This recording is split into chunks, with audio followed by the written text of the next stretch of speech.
Hello friends, नमस्कार। मैं सतवीर यादव लेके आया हूँ आप सभी के लिए भारतीय राज्य व्यवस्था का एक महत्वपूर्ण टॉपिक जिसका नाम है विधायिका। और विधायिका के आज पार्ट सेकंड पे हम बात करने वाले हैं। लास्ट क्लास में हमने बात की थी विधायिका के बारे में। जाना था कि विधायिका जो हमारी संसद है, पार्लियामेंट है, जो व्यवस्थापिका है, उसके उल्लेख के बारे में, और साथ ही हमने बात की थी कि विधायिका जो पार्लियामेंट है उसके दोनों भवनों के बारे में, जो पुराना वाला भवन है और नए भवन के बीच में क्या क्या डिफरेंसेज हैं, कौन कौन सी नई व्यवस्थाएं की गई हैं, उन सब के बारे में हमने बात की थी। तो आज हम बात करेंगे नेक्स्ट पार्ट के ऊपर, और पार्ट आता है हमारा नंबर 2, विधायिका। तो चलिए दोस्तों, बात करते हैं विधायिका पार्ट 2 के ऊपर। बात की जाए विधायिका के बारे में, संसद के बारे में, तो संसद की आज हम बात करने वाले हैं संसद की सामान्य कार्य संचालन प्रक्रिया के बारे में। Normal business process of parliament कि संसद की जो सामान्य कार्य संचालन प्रक्रिया है वो क्या है। तो दोस्तों ध्यान दीजिएगा, संसद की सामान्य कार्य संचालन जो प्रक्रिया है इसके बारे में संविधान के आर्टिकल 118 में उल्लेख किया जा रहा है। सबसे फर्स्ट थिंग जो हमें ध्यान में रखना है, संविधान का आर्टिकल 118 संसद के प्रत्येक सदन को अपने कार्य संचालन के विनियमन के लिए नियमों का निर्माण करने की शक्ति प्रदान की गई है। याद रखिएगा, संसद को प्रत्येक सदन की बात कर रहा है, और प्रत्येक सदन के कार्य संचालन के विनियमन के लिए जो नियम बनाए जाएंगे उन नियमों के निर्माण करने की शक्ति भारतीय संविधान के आर्टिकल 118 में दी गई है।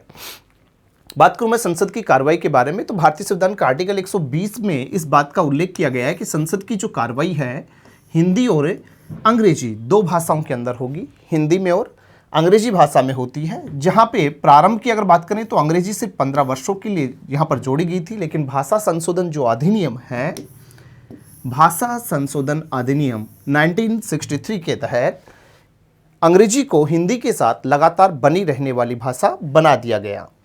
तो ये बात हुई यहाँ पर लैंग्वेज के बारे में। लेकिन अगर कोई व्यक्ति अपनी मातृभाषा में बोलना चाहे, क्षेत्रीय भाषा में बोलना चाहे, तो ऐसे में वह उस भाषा में भी अपना उद्घोषण कर सकता है। बस उसके लिए संसद में जो मूल रूप से अगर हम बात करें तो यहाँ पे जो भाषा अनुवादक होते हैं उन भाषा अनुवादक यहाँ पर रखे जाते हैं, उनका प्रावधान किया गया है। ठीक है, तो उनके माध्यम से वो ऐसा कर सकते हैं, जो लैंग्वेज को ट्रांसफ़र करते रहेंगे। बात की जाए संसद कार्रवाई के अंदर, तो संसद कार्रवाई के अंदर सबसे प्रारंभ में अगर मैं बात करूं तो सबसे पहले कार्रवाई का जो प्रारंभ होता है वो प्रश्नकाल से होता है। क्वेश्चन हावर से संसद की कार्रवाई प्रारंभ होती है। और प्रश्नकाल की बात की जाए तो दोस्तों याद रखिएगा, प्रश्नकाल का जो नियत समय होता है प्रातः 11 बजे से लेकर के दोपहर 12 बजे के बीच में होता है। यानी ये एक जो घंटा होता है, ये 1 घंटा प्रश्नकाल के लिए होता है। और प्रश्नकाल के दौरान संसद में मूल रूप से 4 प्रकार के जो प्रश्न हैं वो 4 प्रकार के प्रश्न पुटअप किए जाते हैं। अच्छा प्रश्न हो सकता है कि प्रश्नकाल का नियत समय 11 बजे से लेकर 12 बजे के बीच में होता है, और प्रश्नकाल के दौरान 4 प्रकार के प्रश्न पूछे जाते हैं, जिनमें सबसे पहले जो प्रश्न आते हैं उन प्रश्नों को हम कहते हैं तारांकित प्रश्न। स्टर्ड जो क्वेश्चंस होते हैं उनकी बात की जा रही है। तारांकित जो प्रश्न है, नाम से स्पष्ट हो रहा है, तारांकित मतलब ऐसे प्रश्न जिनके ऊपर क्या लगा होगा, तारांक लगा होता है। एस्टेरिस्क ये बना होता है, एक तारांक का निशान बना होता है, इस तरीके से तारांक लगा होता है। इन प्रश्नों की पहचान करने का सबसे पहला तरीका। नंबर 2, ये जो प्रश्न होते हैं ये मौखिक प्रश्न होते हैं, मौखिक प्रकृति के प्रश्न होते हैं, जो कि एक हरे रंग के पत्र के ऊपर पूछे जाते हैं, जिनके पूरक प्रश्न भी किए जा सकते हैं। याद रखिएगा, तारांकित प्रश्नों की पहचान करने के लिए फर्स्ट थिंग तारांक लगा होगा, मौखिक प्रकृति से होते हैं, मौखिक प्रश्न होंगे, हरे रंग के पत्र पर पूछे जाएंगे, पूरक प्रश्न भी किए जा सकते हैं। लोकसभा की बात करें तो लोकसभा में एक दिन में कितने 20 तारांकित प्रश्न हो सकते हैं। वहीं पर एक जो सदस्य होगा लोकसभा में, एक सदस्य केवल कितना प्रश्न करेगा, 1 प्रश्न पूछ सकता है। वहीं राज्यसभा में बात करें तो तारांकित प्रश्नों की कोई भी सीमा नहीं है। याद रखिएगा, राज्यसभा में ऐसा कोई भी प्रावधान नहीं किया जा रहा है कि भाई यहाँ पे निश्चित सीमा कितनी होगी। तो यहाँ पर कोई निश्चित सीमा प्रश्नों की नहीं होती है। सामान्य रूप से एक दिन में 25 प्रश्न पूछे जाते हैं। राज्यसभा में एक जो सदस्य है ये मैक्स कितने प्रश्न कर सकता है, 3 प्रश्न पूछ सकता है। जहां लोकसभा में तारांकित प्रश्न पूछने की जो सीमा है वो 1 प्रश्न की है, वहीं राज्यसभा में कितने पूछे जा सकते हैं, 3 प्रश्न किए जा सकते हैं। नंबर 2 बात करूं मैं अतारांकित जो प्रश्न होता है, अनस्टेड जो क्वेश्चंस होता है, तो नाम से स्पष्ट हो रहा है कि ऐसे प्रश्न जिन पे कोई तारांक नहीं लगा होगा, ऐसे प्रश्नों पर तारांक नहीं लगा होता है। और इन प्रश्नों की जो प्रकृति होती है, प्रकृति कैसी होगी दोस्तों, लिखित प्रकृति से होता है, जबकि तारांकित प्रश्न मौखिक प्रकृति के हैं। जबकि अतारांकित प्रश्नों की प्रकृति कैसी है, लिखित होती है, जिनके पूरक प्रश्न नहीं पूछे जा सकते, जबकि तारांकित प्रश्नों के पूरक प्रश्न किए जा सकते हैं, जबकि अतारांकित प्रश्नों के पूरक प्रश्न नहीं किए जाते हैं। लोकसभा में एक दिन में अधिकतम 230 प्रश्न पूछे जा सकते हैं। याद रखिएगा, अतारांकित प्रश्न लोकसभा में कितने, अधिकतम 230, जरूरी नहीं कि 230 ही पूछे, लेकिन यहाँ पर अधिकतम ध्यान में रखिएगा, अधिकतम 230 प्रश्न पूछे जा सकते हैं। एक सदस्य अधिकतम कितने प्रश्न कर सकता है, 4 प्रश्न पूछ सकता है। लेकिन अगर सदस्य तारांकित प्रश्न ना पूछा गया, अगर उसने नहीं पूछा है, तो ऐसे में वह व्यक्ति 5 प्रश्न पूछ सकता है।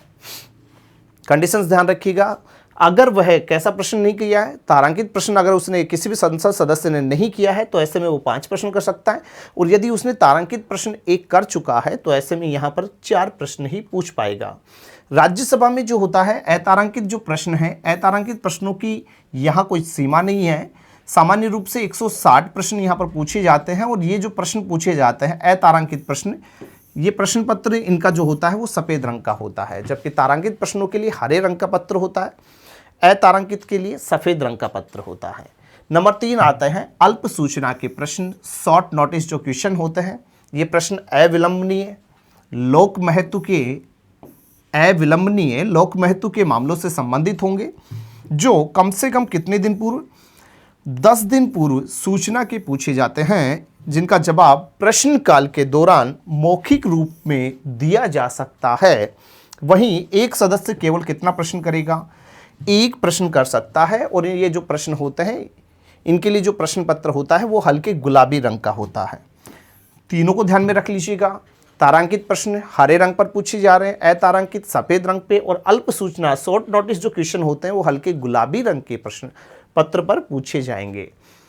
तारांकित प्रश्न लोकसभा में एक व्यक्ति 1 प्रश्न कर सकता है, जबकि अतारांकित प्रश्न एक व्यक्ति 4 कर सकता है। यदि एक तारांकित कर चुका है या नहीं कर चुका है, दोनों को याद रखिएगा। अगर तारांकित कर चुका है तो 4 करेगा, और अगर तारांकित प्रश्न उसने नहीं पूछा है तो टोटल 5 प्रश्न पूछ सकता है। जबकि शॉर्ट नोटिस क्वेश्चन एक व्यक्ति केवल 1 ही कर सकता है। वहीं नंबर 4 आते हैं पूरक प्रश्न। पूरक प्रश्नों की बात करें दोस्तों, तो पूरक जो प्रश्न होते हैं, सप्लीमेंट्री जो क्वेश्चंस होते हैं, इन सप्लीमेंट्री क्वेश्चंस की बात करें तो मंत्री के द्वारा किसी प्रश्न का जो उत्तर दिया जाता है, उस उत्तर की किसी बात को लेकर, याद रखिएगा, कोई प्रश्न किया गया, उस प्रश्न के ऊपर किसी मंत्री ने क्या दिया है, अपना आंसर दे दिया है, उस उत्तर की किसी बात को लेकर यदि जो प्रश्न पूछा जाता है, यानी क्वेश्चन के अंदर अगर क्वेश्चन किया जाता है, तो ऐसे प्रश्न को हम सप्लीमेंट्री क्वेश्चन कहते हैं। अब वो देखा जाएगा कि प्रश्न यहाँ पर तारांकित से हुआ, अतारांकित से, या शॉर्ट नोटिस से हुआ है, अल्प सूचना के प्रश्न से हुआ है, तो ऐसे में उनके जो पत्र होंगे उसी पत्र के ऊपर उनके आंसर्स दिए जाएंगे। क्लियर है दोस्तों? तो यहाँ पर ध्यान रखिएगा, फर्स्ट थिंग, प्रश्नकाल के दौरान यहाँ पर क्या पूछे जा रहे हैं, प्रश्न पूछे जा रहे हैं। प्रश्नों की संख्या बात करें तो प्रश्न होते हैं 4 कैटेगरीज में बटे हैं, तारांकित, अतारांकित, अल्प सूचना के और सप्लीमेंट्री क्वेश्चन।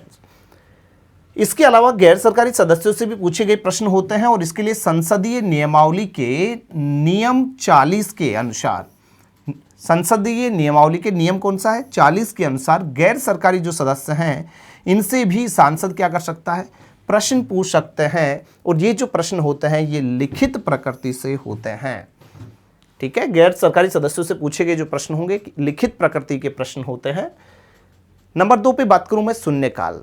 संसदीय जो कार्यप्रणाली है उसमें नंबर 2 आता है, पहला है प्रश्नकाल, दूसरा आता है शून्यकाल, 0 हावर। और 0 हावर की बात करें तो 12 से 1 का जो समय है वो शून्यकाल के लिए होता है। बेसिकली अगर बात करें तो ये मैक्स 30 मिनट्स का ही होता है, इससे ज़्यादा सेशन नहीं होता है 0 हावर्स के लिए। लेकिन एग्जाम्स की अगर बात करें तो सीधा सीधा अगर टाइम पूछे, यहाँ पर समय पूछे, तो 12 से 1 के बीच में ध्यान रखिएगा।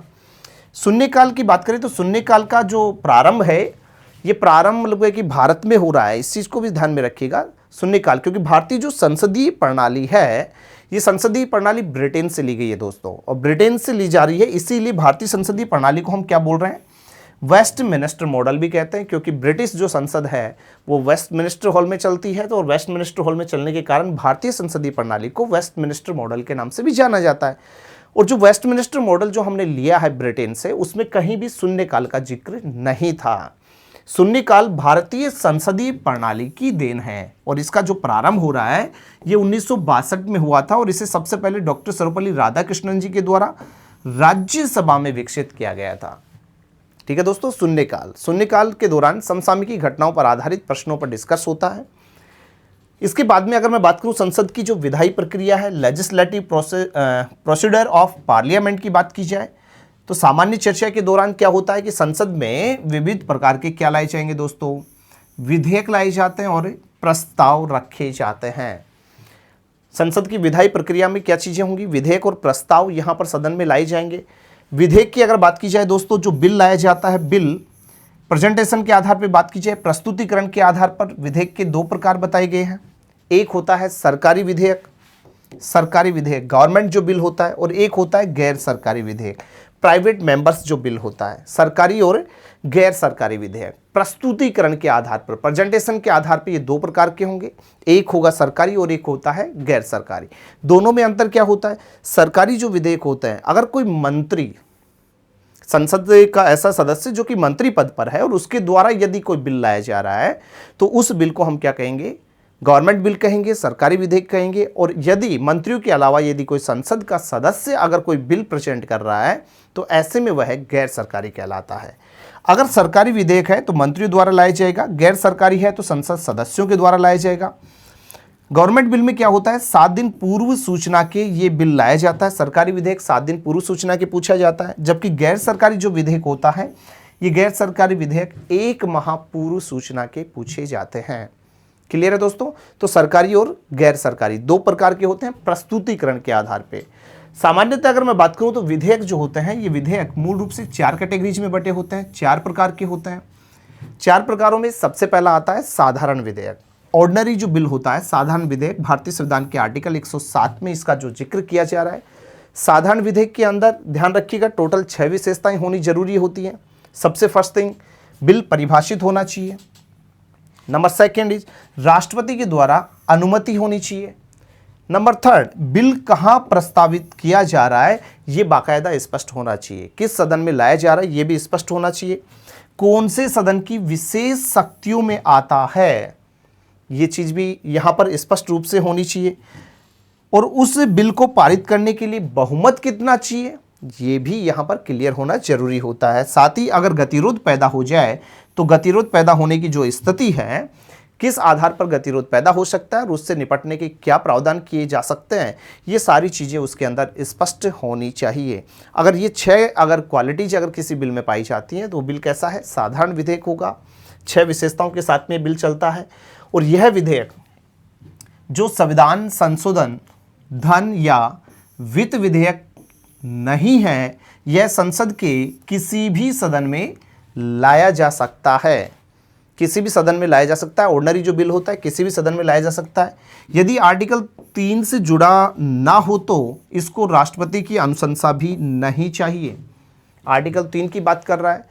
आर्टिकल जो 3 है भारतीय संविधान का, जिसके अंदर राज्य क्षेत्रों के बारे में उल्लेख कर रहा है, नाम सीमाओं में परिवर्तन से संबंधित जो प्रावधान है, अगर ऐसा नहीं है तो फिर राष्ट्रपति की अनुमति भी नहीं चाहिए। और इस विधेयक को पारित करने में दोनों सदनों के पास, ध्यान दीजिएगा, साधारण विधेयक को पारित करने के लिए दोनों सदनों के पास में समान रूप से क्या होती हैं, विधायी शक्तियां होती हैं। और इस विधेयक को पारित करने में साधारण बहुमत चाहिए। जो सिंपल मेजॉरिटी है, सिंपल मेजॉरिटी के साथ में ये बिल क्या होगा, पारित होगा। वैसे स्पष्ट पहले से ही होगा कि इसके लिए कितनी मेजॉरिटी हमें जरूरी है, बहुमत जरूरी है। यदि किसी सदन में क्या हो रहा है, गतिरोध पैदा हो तो राष्ट्रपति, ध्यान दीजिएगा, किसी सदन में बिल को लेकर के गतिरोध पैदा हो रहा है तो ऐसे में राष्ट्रपति क्या करेगा, मंत्री परिषद की सलाह से संसद की क्या बुला लेगा, संयुक्त बैठक बुला सकता है। साधारण विधेयक के लिए यहां पर क्या आ रही है, संसद की संयुक्त बैठक भी राष्ट्रपति बुला सकता है। तो संयुक्त बैठक कौन बुलाएगा? राष्ट्रपति बुलाएगा। मंत्रिपरिषद की सलाह से ये बैठक बुलाई जा सकती है गतिरोध पैदा होने की स्थिति में। क्लियर है?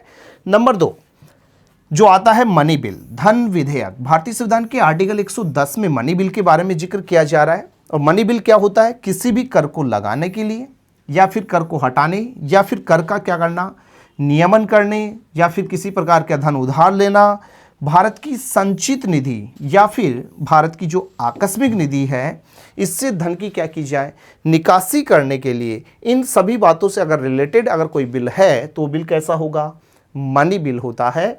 और धन विधेयक की बात की जाए तो दोस्तों धन विधेयक केवल कहाँ पे लाया जाएगा? लोकसभा में प्रस्तावित होता है और इसे लाने से पूर्व राष्ट्रपति की स्वीकृति क्या होगी? आवश्यक होगी। यानी धन विधेयक राष्ट्रपति की पूर्वानुमति से ही लाया जाता है। इस बिल को पारित करने के लिए भी कैसा बहुमत चाहिए? धन विधेयक मनी बिल को पारित करने के लिए भी साधारण बहुमत आवश्यक होता है। और धन विधेयक में ना तो राज्यसभा क्या कर सकती है? संशोधन कर सकती है और ना ही इसे अस्वीकार कर सकती है। राज्यसभा ना तो संशोधन कर सकती है ना ही अस्वीकार, केवल व केवल इस बिल को कितने दिन रोक सकती है? 14 दिन रोक सकती है। तो धन विधेयक को राज्यसभा कितने दिन रोक पा सकती है? 14 दिन तक अपने पास रोक सकती है। इससे ज़्यादा उसके पास कोई पावर नहीं होगी। 14 दिन के बाद में वह स्वतः ही उस सदन से पारित मान लिया जाएगा। बात करें नंबर 3, और नंबर 3 आता है वित्त विधेयक जो फाइनेंस बिल होता है। और फाइनेंस बिल के बारे में भारतीय संविधान के आर्टिकल 117 में उल्लेख किया गया है। दोस्तों भारतीय संविधान का आर्टिकल 117 फाइनेंस बिल की बात करता है। वित्त विधेयक जो कि एक या अधिक धन विधेयक, यानी कि वित्त विधेयक में क्या शामिल हो रहा है? धन विधेयक भी आ रहा है।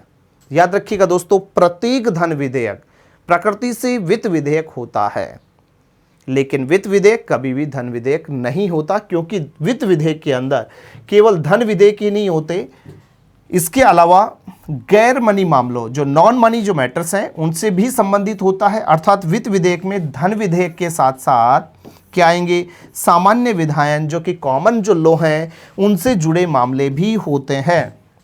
इसलिए ये कभी भी मनी बिल नहीं होता है। फाइनेंस बिल के अंदर मनी बिल शामिल हो सकता है, लेकिन फाइनेंस बिल मनी बिल में शामिल नहीं हो सकता। इस प्रकार के विधेयकों को पारित करने की जो शक्ति है दोनों सदनों के पास क्या होती है?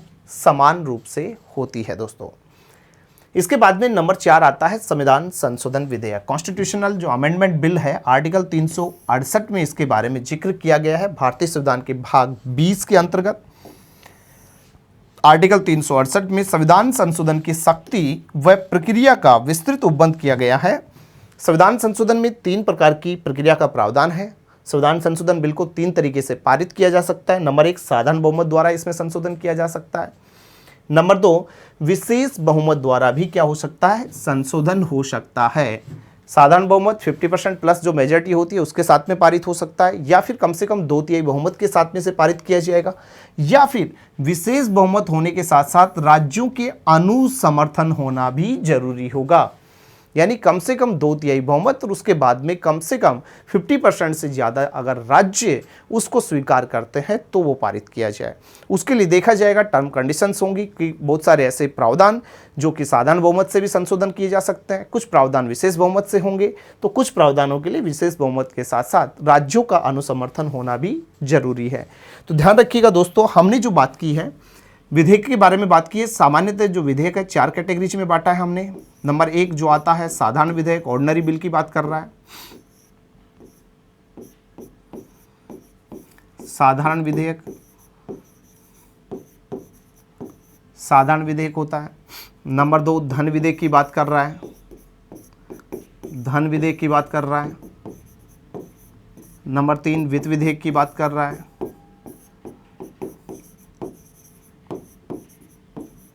वित्त विधेयक की बात की जा रही है। और नंबर 4 संशोधन विधेयकों की बात कर रहा है। अब एक चीज़ हमारे समझ में आ चुकी होगी अच्छे से, साधारण विधेयक भारतीय संविधान के आर्टिकल 107, धन विधेयक आर्टिकल 110, वित्त विधेयक 117 में और संशोधन आर्टिकल 368 में उल्लेख है। ध्यान दीजिएगा दोस्तों, साधारण जो विधेयक होता है और जो संशोधन विधेयक होता है, साधारण व संशोधन दोनों जो विधेयक हैं, साधारण विधेयक और संशोधन विधेयक संसद की किसी भी सदन में लाए जा सकते हैं, चाहे तो लोकसभा चाहे तो राज्यसभा। लेकिन धन और जो वित्त विधेयक होते हैं, ये दोनों के दोनों विधेयक केवल व केवल कहाँ पे आते हैं? लोकसभा में लाए जाते हैं। कहाँ पे लाए जाएंगे? केवल लोकसभा में लाया जाता है। साधारण धन और वित्त जो होते हैं, इनके लिए साधारण बहुमत भी आ सकता है, संशोधन के लिए भी साधारण हो सकता है, लेकिन प्रकृति देखी जाएगी कि संविधान के किस भाग के अंतर्गत ये प्रोविजन किया जा रहा है। तो लोकसभा में लाए जाएंगे केवल ये विधेयक, और ये आते हैं किसी भी सदन में। एक चीज और ध्यान में रख लीजिएगा दोस्तों, धन विधेयक और संशोधन विधेयक, धन विधेयक और जो संशोधन विधेयक होते हैं, इन दोनों विधेयकों के ऊपर कभी भी संसद की संयुक्त बैठक नहीं बुलाई जाती है। ठीक है, धन विधेयक और संशोधन विधेयक पर कभी भी यहाँ पर संयुक्त बैठक नहीं होगी, केवल साधारण और वित्त विधेयकों पर ही संसद की संयुक्त बैठक बुलाई जा सकती है। तो मूल रूप से यहाँ पर विधेयकों की कैटेगरीज बताई गई है, 4 प्रकार की कैटेगरीज इनकी बन चुकी है, साधारण, धन, वित्त और संशोधन। इसके बाद में हम बात करें, सदन में लाए जाने वाले कुछ प्रस्ताव भी होते हैं। जैसे कि हमने जाना था कि विधायी जो प्रक्रिया होती है उसमें विधेयक और प्रस्ताव लाए जाएंगे। तो विधेयक प्रस्तुतिकरण के आधार पर 2 प्रकार, सामान्य रूप से 4 प्रकार। वही सदन में लाए जाने वाले जो प्रस्ताव हैं, उसमें सबसे पहला प्रस्ताव आता है दोस्तों अविश्वास प्रस्ताव, नो कॉन्फिडेंस जो मोशन है उसकी बात की जा रही है। ये जो प्रस्ताव होता है, ये किसके द्वारा लाया जाएगा? अविश्वास प्रस्ताव विपक्ष के द्वारा लाया जाएगा। विपक्ष के द्वारा किसके विरुद्ध लाया जाएगा? मंत्रिपरिषद के विरुद्ध लाया जाएगा। और इस प्रस्ताव को लाने के लिए कम से कम लोकसभा के कितने सदस्यों के द्वारा? 50 सदस्यों का समर्थन जरूरी है। मतलब सीधा सीधा समझिए, अविश्वास जो प्रस्ताव है वो लोकसभा में ही लाया जाता है, लेकिन किसके द्वारा लाया जाएगा? विपक्ष के द्वारा और मंत्रिपरिषद के विरुद्ध। अविश्वास प्रस्ताव में क्या लगाया जाएगा? आरोप लगाया जाता है कि सदन जो है वो मंत्रिपरिषद में विश्वास नहीं करता। और यह प्रस्ताव की अगर बात करूं मैं दोस्तों, तो अब तक टोटल 27 बार लाया जा चुका है।